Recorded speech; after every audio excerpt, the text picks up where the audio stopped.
Guys দেখতে পাচ্ছেন এই যে মেশিনে, ইলেকট্রিক মেশিনে যে মুরগি বাঁধা হচ্ছে। আসসালামু আলাইকুম গাইস, সবাইকে অনেক অনেক শুভেচ্ছা জানাচ্ছি নতুন একটি ব্লগে। তো গাইস আজকে আসছি একটু শহরের দিকে, তো আসছি একটু হোটেলে খাওয়ার জন্য। তো সাথে আছে আমাদের 4-5 জন আমাদের লোক। এই যে আছে আমাদের জানু ভাই, আছে এই যে আরিফ, আছে চুন্নু ভাই, আছে আমাদের উৎপল দাদা, আছে এই যে আনোয়ার।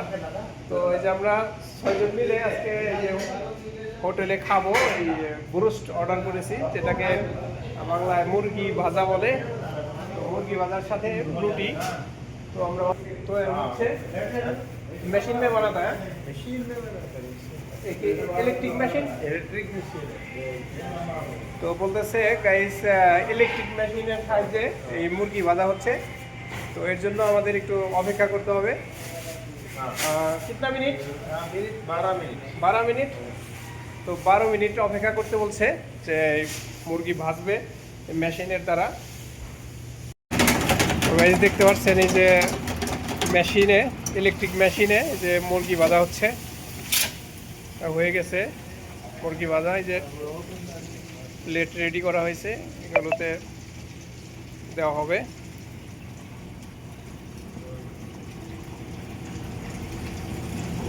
সম্পূর্ণ ইলেকট্রিক মেশিন মুরগি ভাজার জন্য।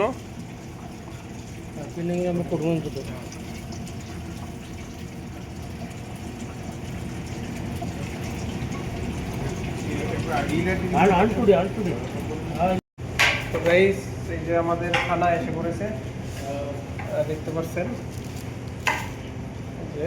ওই যে এখানে 2 টেবিলে বসা হয়েছে আমাদের চুন্নু ভাই, আরিফ এবং উৎপলদা আছে এখানে। এই যে ব্রোস্টের সাথে কি কি দেওয়া হয়েছে দেখেন, কি দেওয়া হয়েছে। এই যে দেখতে পাচ্ছেন আলুর চিপস, সাথে এই যে মুরগি ভাজা, আর এই হচ্ছে খবুজ রুটি, রুটির সাথে তার সাথে আছে সস। তো এগুলোই আমাদের আরিফ খাইতেছে। তো ছোট ভাই কি অবস্থা, কেমন লাগতেছে? বিশাল টেস্ট, অনেক টেস্ট। উৎপলদা ডিম কি ভালো? খুব ভালো, সেই স্বাদ, সেই স্বাদ, সেই স্বাদ। জানো ভাই कैसा? ঠিক है। যে আনোয়ার খাচ্ছে। তো এখন আমরা পরিবেশন করব, সবাই করতেছে। মুরগি ভাজার সাথে গাইস দেখতে পাচ্ছেন সবুজ, সাথে রয়েছে 7 আপ। তো টেস্টি অন্যরকম। প্রবাসে এই ব্রোস্ট মুরগি ভাজা আল বেক বলে অনেকে। সাথে আনোয়ার কেমন লাগতেছে? ভালো, মজা। এই যে আমাদের এক इंडियन भाई আছে, वेटर भाई। भाई कितना दिन से इधर काम करता है? 3 साल।